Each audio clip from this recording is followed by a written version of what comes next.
My name is April Colquitt. I'm our Wellspring Kids pastor and also serve in our communications team. That's my team over there. Thank you for the love, guys. That's my awesome kids team. By the way, when you go pick up your kids today, just say thank you to their volunteers that serve with them. We have the best kids team, and I love them. They're some of the greatest people. So as we were singing that song, I was thinking, sometimes doesn't it just feel like the storm won't cease? Do you ever feel that way? Did you come in here feeling that way today? But praise God, we have an anchor of peace in Jesus, right? No matter how great our faith is, it does not save us from adversity, but we have an anchor of peace whose name is Jesus. And my favorite line of that song is that we can take hold of the hand of the Savior.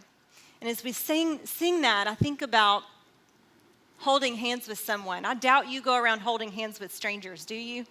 I hope not. That would be weird. We take hold of the hand of someone who we're close to, not just in proximity, but in relationship. We hold hands with someone who we know closely and who we trust, and that is Jesus. For the last several weeks, we have been learning about the fruits of the Spirit, and one of the things that we've been saying is that people are always God's priority. He is pursuing close relationship with us. And sometimes the way that he pursues relationship with other people is through us. He transforms our heart and our mind to be more like his so that we are drawing people to Jesus so that they too can reach out and take hold of the hand of the Savior, who is Jesus. And so today, I wanted to start by showing you some images that I think you'll recognize right away. These are pretty universal signs for the word peace, which is what we just sang about. We see these images all over the place. You might see them on t-shirts and posters or bumper stickers. You see them walking through the mall or at a concert. You might text some of these emojis to your friends sometimes. We see the dove a lot at Christmas time on an ornament or Christmas trees or things like that as a religious symbol of peace. You might even throw a peace sign to your friends across the room at a party to say, peace out, I'm out of here, have fun, I've had enough, and I'm going home. These are symbols of peace that we see and we all know and recognize. But what peace really means is this. This is the real definition of peace: freedom from disturbance and tranquility. When is the last time you had a little freedom from disturbance? I just got back from vacation, so I actually had a little bit of freedom from disturbance this week. But of course, it ended too quickly, as it always does. And that's kind of the way it always is when we have a little freedom from disturbance. It doesn't last long enough, does it? We can find moments of peace, a moment here and there, a quiet walk on the beach, or to watch the sunset while we sit on our back porch, or maybe some of you like to have a cup of coffee in the morning before the rest of the house wakes up. I do. When my kids were really little, I used to find a moment of peace just to walk through the grocery store without my toddlers in tow. That was peaceful to me. There's a lot of different ways that we can find peace, and we all crave it. We crave those moments of tranquility, those moments where we can turn off the stress and the anxiety for just a little bit. And all of those things that I just named are ways that we can cope with the stress, with anxiety, with worry, but they're not enough. When it comes to the storms that won't cease, we need more than a symbol of peace. We need more than a cup of coffee in the morning or a walk on the beach. We need something that will last. A moment of peace is not enough, but lasting peace is possible. We need something that we can sink our teeth into and hold on to for more than 5 minutes, and we can have it. And that's what we're going to talk about this morning. There's a passage of scripture that you might be familiar with. It's found in the Old Testament book of Isaiah. And it's this: "For a child is born to us, a son is given to us. The government will rest on his shoulders, and he will be called Wonderful Counselor, Mighty God, Everlasting Father, Prince of Peace." You see this verse a lot at Christmas time, right? We hear it preached about a lot at Christmas. And the reason for that is because it was sort of a birth announcement for Jesus. It was given to the prophet named Isaiah some 700 years before the angel Gabriel even appeared to Mary to tell her that she was going to have a baby. I mean, talk about a premature birth announcement. Ladies, we wait around 12 to 14 weeks after we found out we were pregnant to even tell the rest of the world that we're going to have a baby because we want to be really sure that things are going well. This is way before that. I mean, way premature. So it's kind of weird to think that God gave this prophecy that long ago. But the reason that he did is because the people were walking in darkness. The nation of Israel was facing a really dark time. They were full of despair and hopelessness, and they needed this because they were starting to turn their backs on God, which is what we sometimes do, isn't it, when we're walking through a dark time, when chaos unfolds and there's all kinds of turmoil and our life is falling apart. We sometimes get swept away with the anxiety and the worry and the stress, and we forget about God. And that's exactly what was happening with the Israelites. And so God gives the prophet Isaiah this word to give the people hope. It's two purposes to this prophecy. And the first one is to give them hope, a renewed faith that God had not forgotten them, that he was still with them, and that he had a plan to deliver them from doom. And not just deliver the nation of Israel, but God had a plan to deliver all people from darkness and doom through his son Jesus. And in this prophecy, he is giving his son a title. He has called him the Prince of Peace.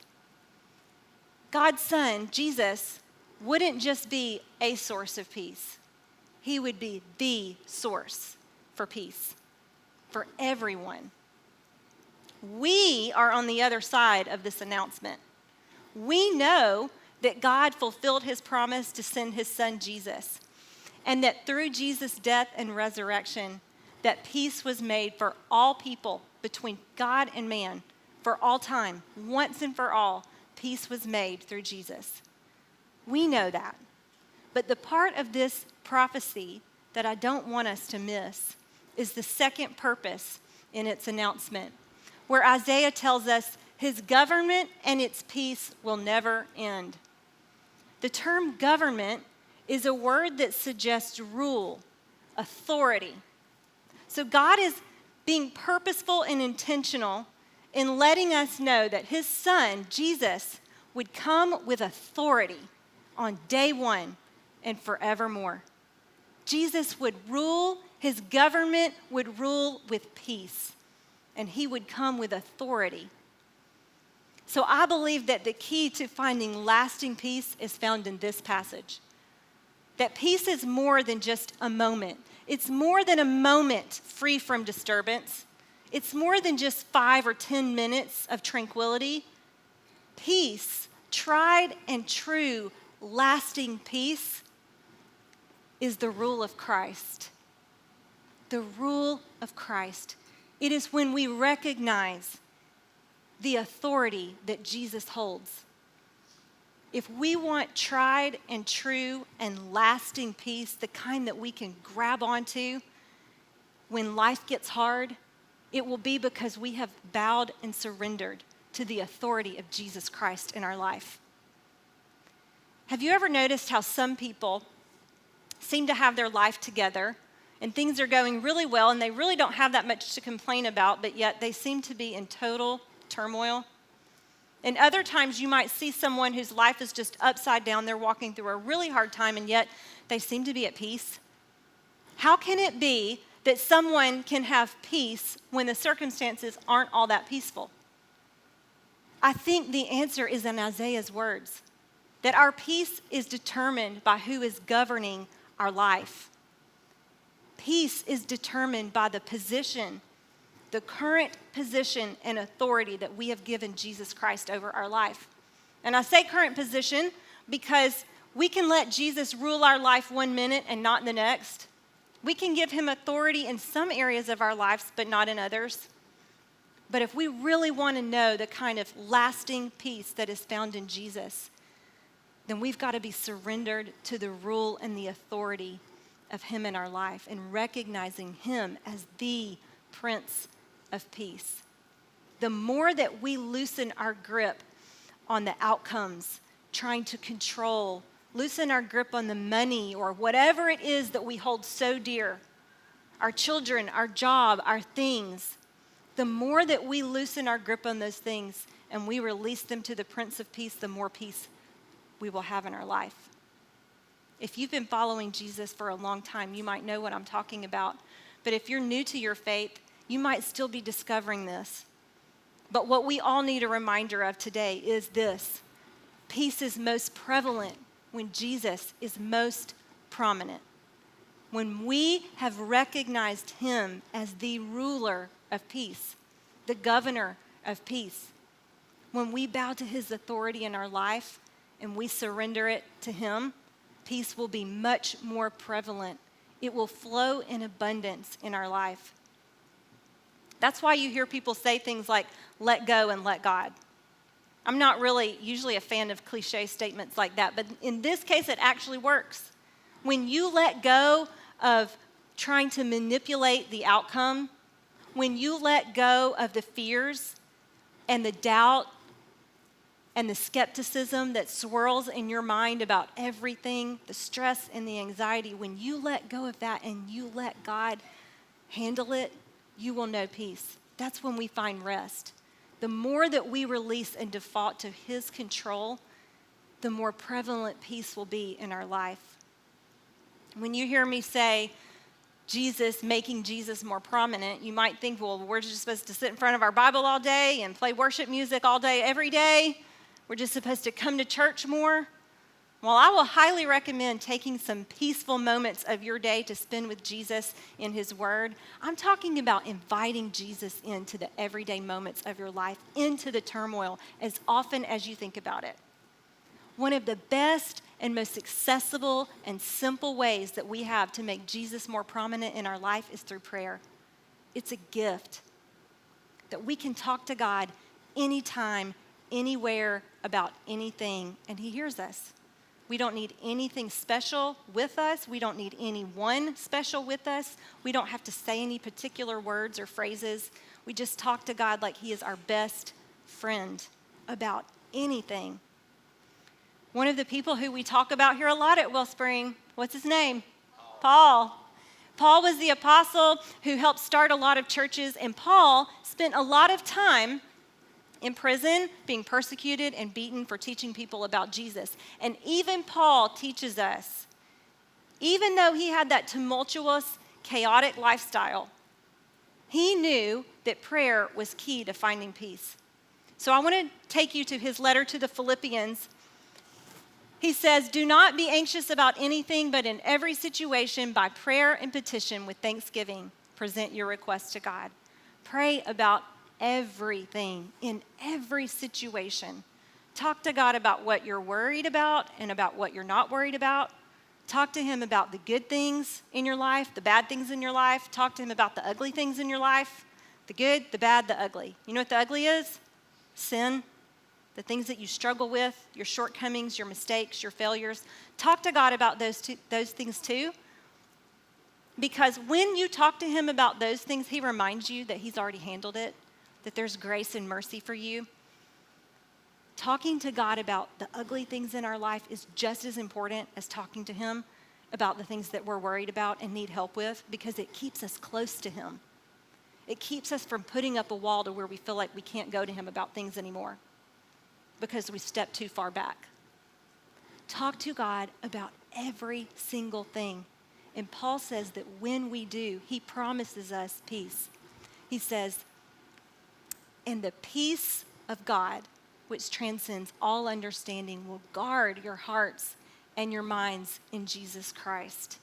The peace of God, the Prince of Peace, will guard your heart and mind. The Prince of Peace will call a command of peace over your heart and your mind to protect you from stress and worry and shame and anxiety and fear. We just call on his name.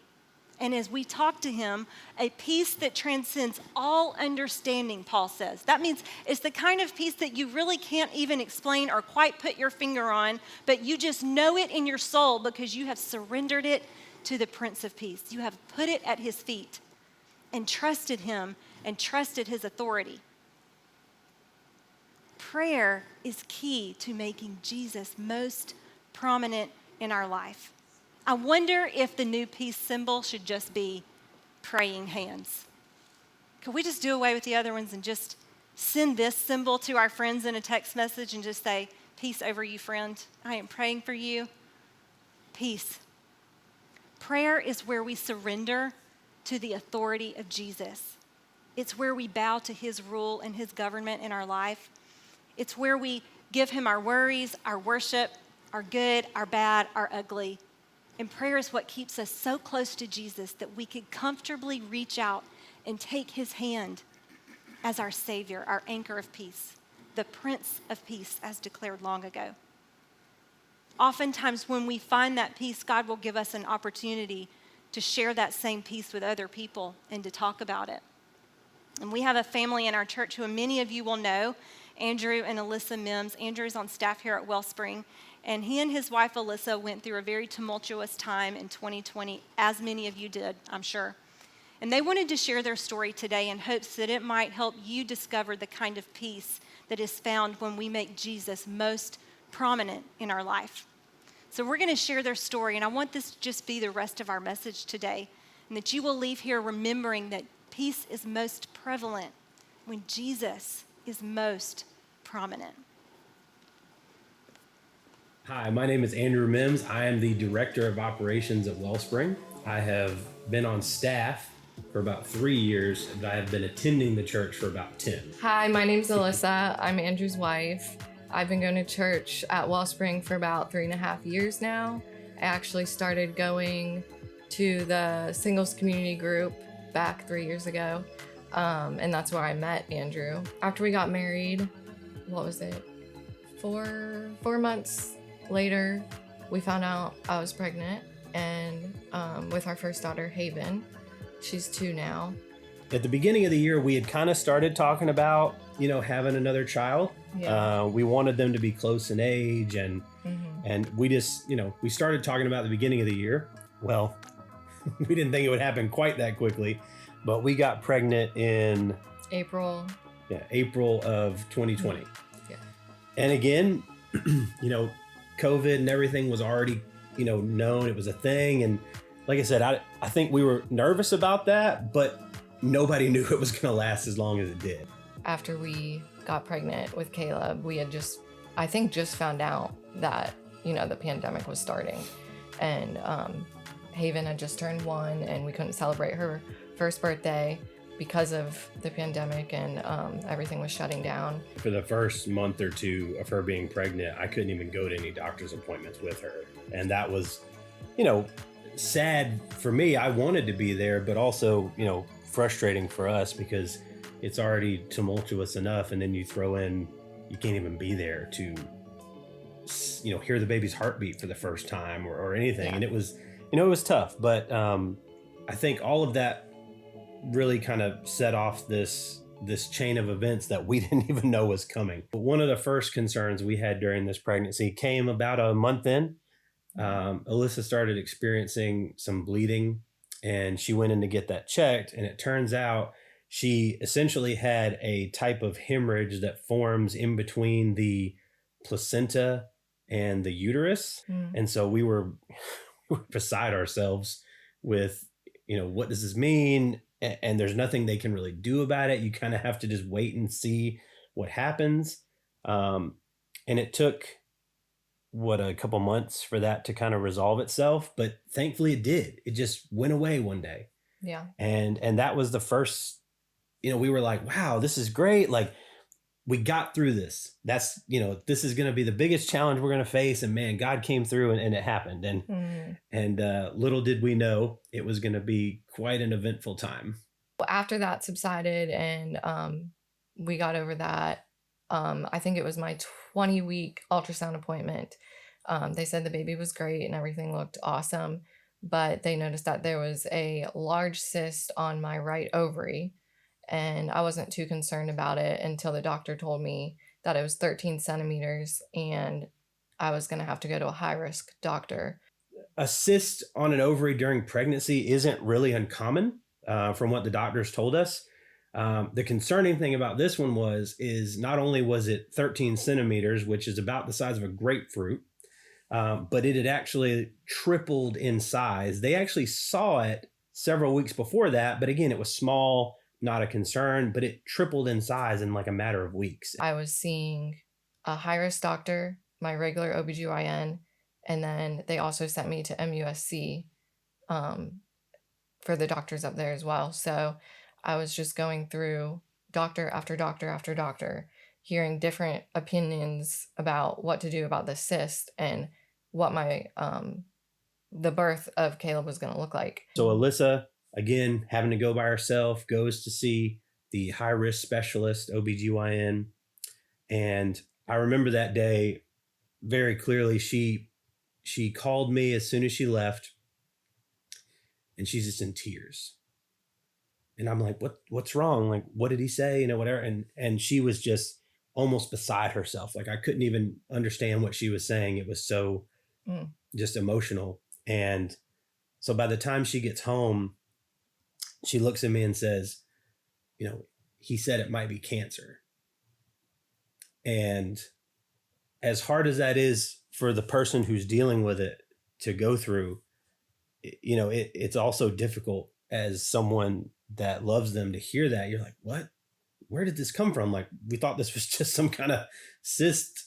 They said it was normal, like, and now we're going into this cancer. Like, where did this come from? I call the doctor. His nurse picks up. She says, I'm actually going to get him to call you himself. And he actually did, which was pretty amazing. Like, most of the time, these specialists, you know, they're not going to take the time to necessarily do something like that. But I think this was the first time during this that we saw God move. And this, he calls me back himself. He talks to me for probably 30 minutes on the phone. And kind of the first piece that we got in this situation was this doctor actually took the time to tell me how I could get into appointments with her and explain to us, hey, look, this is now moving into a totally different realm.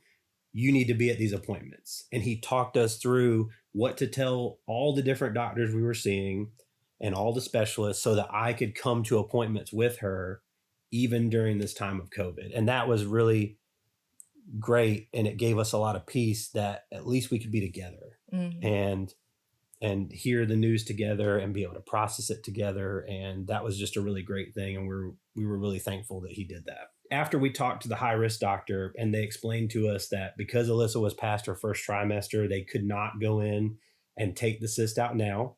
So they said the only thing we could do was wait and see what happened. If it grew dramatically, they would have to go in and do something about it now. If it stayed the same, we would just wait till the end of the pregnancy to deal with it. So we had options. I could either try and deliver naturally. And if I did that, I would have to go back 6 weeks later and have the cyst removed. Or I could have a C-section and get the cyst removed at the same time as after they pulled the baby on, I'd get the cyst removed. But they were really worried about me doing that because they said there's just a lot of complications. Depending on the size and the positioning of the cyst, if you go in to try to push this baby out naturally, you may end up in an emergency C-section. Yeah. And that was what they told us was probably the worst case scenario because they couldn't be prepared for it. So then there was, you know what, let's just go ahead and schedule a C-section. Well, do we do that and then go back and deal with the cyst? Do we do it all at the same time? You know, and there were so many considerations. It came down for us is what is the safest thing we can do for Alyssa and our baby, and what should we do to, you know, minimize the, you know, the upsetting of our life and trying to juggle having a newborn and a 1-year-old, almost a 2-year-old at this point. And ultimately where we landed was, you know, where we believe God wanted us to be. Yeah. So I had talked to the doctor and told them that I wanted to go through with the C-section and remove the cyst at the same time. And they, you know, seemed to be reassuring about that they could do it. And I decided to go forward with that at MUSC. One of the doctors, the doctor that was actually going to be the one to remove the cyst, was telling me about all the risks. And I think he just wanted to make sure that I knew, you know, what could possibly go wrong and to make sure that I was okay with still going forward with that. And it was scary, the risks, the things that he was saying. And so I juggled and I went back and forth again about what to do. And ultimately, I just started praying every day about what to do. And I prayed to God and I said, with every ultrasound I have, I said, if you want me to have this baby naturally, just shrink the cyst a little bit. Like, just let it go down like a little bit. Just give me some sort of sign. Because they said if it gets smaller and smaller, it'd be safer to deliver naturally. And every time I would go to have a C-section or an ultrasound, the cyst was the same. It never shrunk. It never got bigger, but it never shrunk. And so that was just another reassurance from God telling me, like, it's okay to go forward with the C-section. After I got off the phone with him and we were moving forward with having that date set, I finally was like, okay, this is our plan. We got a plan. We're good. I can stop worrying now. And then I get a call 2 days before my C-section. Get on the phone with my doctor, and he said he was just calling me strictly just to ask me if I was sure I wanted to do this. And I didn't know how to answer that. I was really confused why he was calling me and asking me if I was sure I wanted to go through with this 2 days before I was supposed to go through with it. And he was like, I just want to remind you of all the risks. And, this isn't going to be easy. This isn't something we've ever done before. And he said, there's a chance that you could bleed out. There's a chance that you could die. There's a chance that we can't remove the cyst. And there's a chance that we're going to remove the cyst in your whole ovary. And the big scary thing with removing my whole ovary was that I could go into menopause early because I only had one ovary left. So it was just a lot of worries, and he just kind of put all those worries in my head 2 days before I was supposed to go and have this done. And so I had probably an hour conversation with my doctor that night. And I got off the phone and I was just in tears. I didn't know what to do. I said, are we not doing this? Do I need to wait? Do I need to just try and see if the baby will come naturally? I was already a little bit dilated, so I didn't know what to do. I was back at square one again, questioning if this was the right thing or not. And I remember just asking everybody, my mom, my dad, your mom and dad, you, and just asking, just somebody tell me what to do, because I can't make the decision anymore. Like, why is this all on me? Got down on my knees and I prayed. And I was like, God, just please give me clarity. Tell me what is the right thing to do. And I honestly felt in that moment God answering me as I was praying to him, like, I already have this for you. Like, I've already been answering it. Like, you're okay, trust me. And in that moment I just had peace come over me, and it was just the peace that I needed to be okay when I did go to MUSC. When we got to MUSC, we had an ultrasound scheduled for one last time before I had to go to have the C-section the next day. And we were excited to see the baby one more time before giving birth. And when we got there, this was actually the first time you were able to see Caleb on the ultrasound, right? Because you hadn't been able to go to any of the other ultrasound appointments. So this was the first time you actually got to be at an ultrasound appointment with me, was the day before the C-section. And I remember asking the ultrasound tech how much Caleb weighed. And she told me that she thought he weighed 6 pounds, 14 ounces. And we both kind of looked at each other and we were like, no, that can't be right. Because he was already weighing like about that, like 3 weeks before that. And I know babies gain like their most weight at the very end. And so I was like, I don't think you're right. I was like, there's no way he's that little. They started the C-section and I heard Caleb crying, and of course I started crying, and they pulled down the curtain and I was able to see him, and they held him up to me.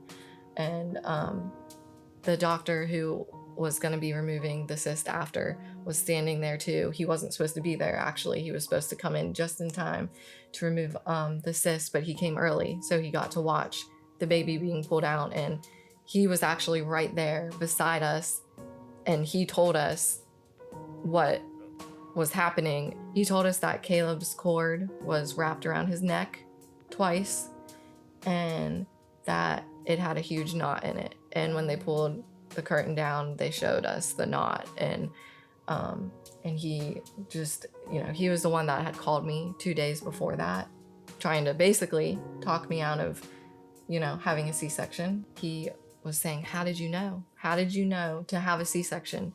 Like, you stuck to your guns. You were the one who was telling me to have the C-section. And he was like, if you would not have gone through this, it could have ended really bad. He said, you would have ended up in an emergency C-section anyways, and it might not have turned out good. And all I could tell him and say was it was God, because he was the one who really gave me that peace and clarity. And it was just a really cool moment that I got to have with the doctor and you, and just a witness of God's grace and, faith through all of what we had to overcome. This whole experience taught me a huge lesson. Not everything that seems bad in your life is bad.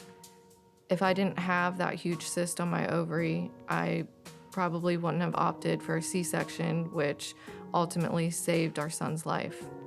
The knot in his cord was cutting off his nutrition, and if I didn't ask for an earlier C-section date, because I was having so many contractions, we may not have Caleb here today.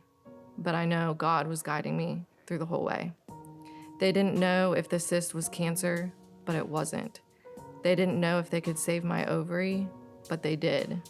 They didn't know if the plan we decided on was the right one, but it was, because it was God's plan, and his plan is perfect. Caleb comes out perfectly healthy. 6 pounds, 14 ounces, by the way. Despite all the things that we found out later were going on with him, is amazing that he came out, that we had made the best decision we possibly could. And for me, the amazing part about that is Alyssa had clarity throughout the process. Now, yes, we went back and forth sometimes about specifics, but each and every time she would look at me and say, I have peace about this. I feel like this is the avenue that God wants us to take. And it was really, she influenced me and made me lean into that more, because I'll be honest, usually I'm the one who's a little more like, man, God's got this. We don't need to worry about it. God will get us through this. But in this case, I didn't know what to do. But the peace and the clarity that she had was so powerful that it came over to me, and God just said, I have this. You don't need to worry about this. And to see that come to fruition and know that if she would not have stuck with what she felt like God was telling her, that either Caleb or even Alyssa might not be sitting here today, is pretty powerful. And the Bible talks about that God gives us peace that passes all understanding. And by several accounts, we should have probably let somebody talk us out of doing things the way we did. Yeah. But that's not what God wanted for us. And I truly believe that he had his hand on Caleb and on Alyssa, and was just giving us that peace so that we would make the decision that led to the most amazing and unbelievable outcome.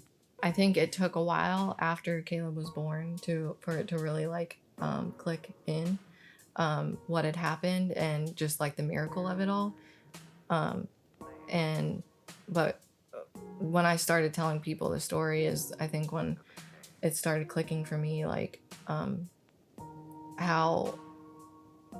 how it all came together, and how God just really gave me the answers, and not just only the answers, but the peace to stick with it was just something that I've never probably experienced in that level before. And just when they pulled Caleb out and it all came to a head, and all my answers for 9 months was answered in a split second.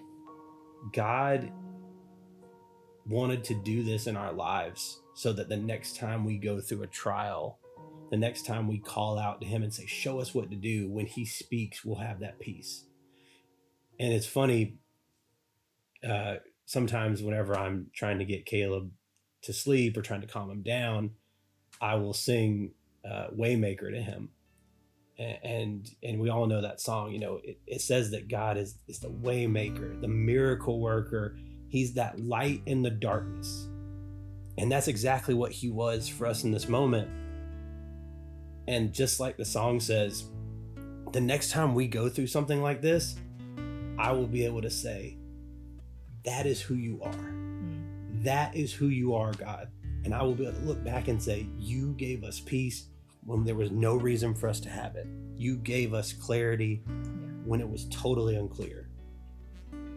And that's the thing that I think will shape our family, our marriage, and the rest of our lives, knowing that God is faithful and he truly has that peace that passes all understanding.